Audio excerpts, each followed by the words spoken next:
Well, Ben, we'll start with your new contract with the club. Did you have any hesitation at all in signing again? No, not really. Knew this is where I wanted to be, and seen the club, climb and achieve bigger things with every season. And so, yeah, I was pretty quick to put pen to paper and sign up for another 2 years. Especially with the way that the signings have gone in the summer as well. We've really strengthened the squad, and I think that we achieved great things last year, getting to a major final and just coming up short. But I'm excited to be here, and I'm looking forward to what the future lies in store for us. Was that Heineken Cup final the biggest experience of your club career to date? Yeah, I think so. Yeah, well, obviously when I was back at Sale, I was involved with the Premiership final, but my involvement was off the bench, and we obviously went on to win it. But being involved in a final and sort of being a key role in it as well, playing in all the games leading up to it and all the group games,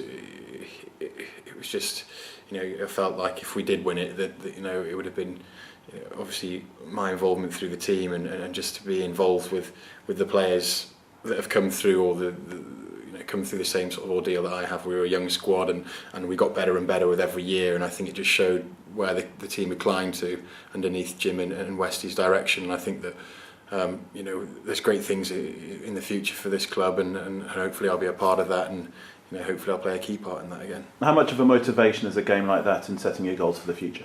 Yeah, it's massive, because obviously I think Northampton, we're a rugby dominant town, and the support we get from all the people in Northampton, and it just shows where the club should be on the map, and we want to be a top 4 side in the country, and if not in Europe, and hopefully by repeat performances, hopefully we'll have another good showing in the Heineken Cup and in the Premiership, and we'll win some major silverware. And I think that's what this club deserves, and it's what needs to happen if the club's going to get back to greatness.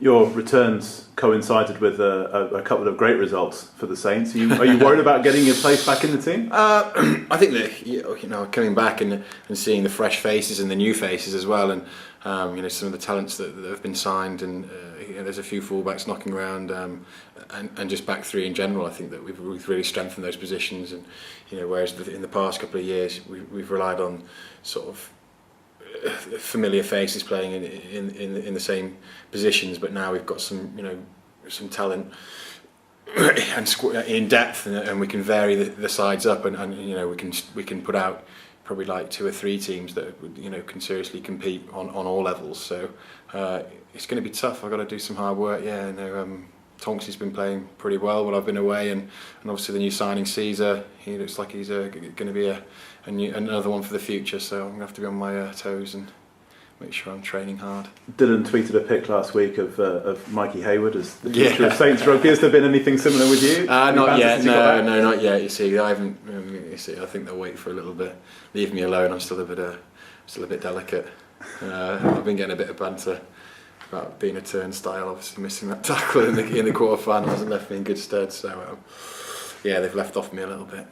Obviously, we have to talk about New Zealand for a couple of minutes. Mm-hmm. It was your first experience of World Cup. How big an experience was it for you personally? It was obviously massive, and it was a massive milestone in my career that I've been involved with the England team for a few years now, and then to go to a major competition, the biggest competition there really is in rugby union, and play against some of the best sides in the world. Obviously, it finished very disappointingly, and and obviously you've got to wait another 4 years before you can sort of put that right, and even then you've got to try and earn your position back in the squad. So it's like a bitter pill to swallow, but the whole atmosphere and the experience of going there was unbelievable. And New Zealand is a rugby mad country, and you can just see that you walk around the towns and there's billboards of Sonny Bill Williams and Dan Carter, and you're on the TV and all the adverts have got all the rugby team in, and even on the planes they're doing the safety checks and debriefs, and all the rugby team are on that as well. So it's just a rugby mad culture, and it really perked up in the towns, especially when we were in Dunedin.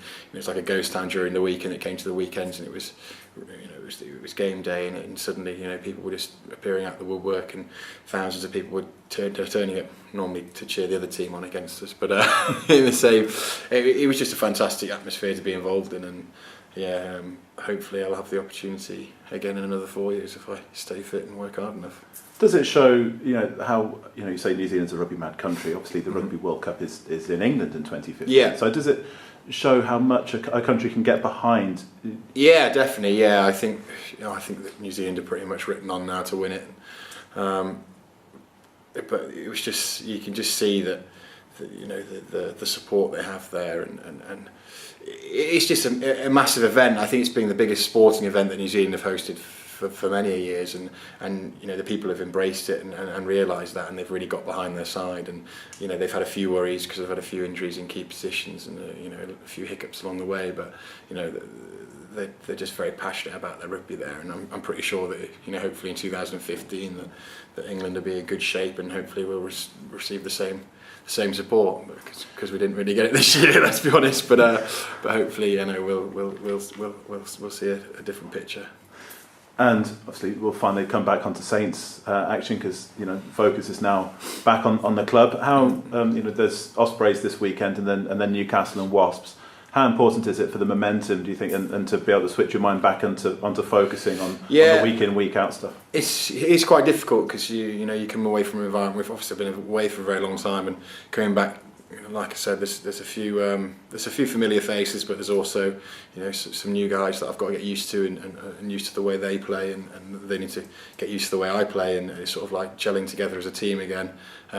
All the new calls, which is sort of I'm always struggling with that anyway. So clearing out all the old calls of England and learning the new calls of Saints is always a difficult task. But I'm pretty excited to get back on the field and just be wearing black, green, and gold again, and running around and enjoying my rugby and get back into the swing of things here at Franklin's Gardens. And obviously I'm not sure what the team selection is going to be at the weekend, but hopefully I'll get a run out and get back to playing as a Saintsman.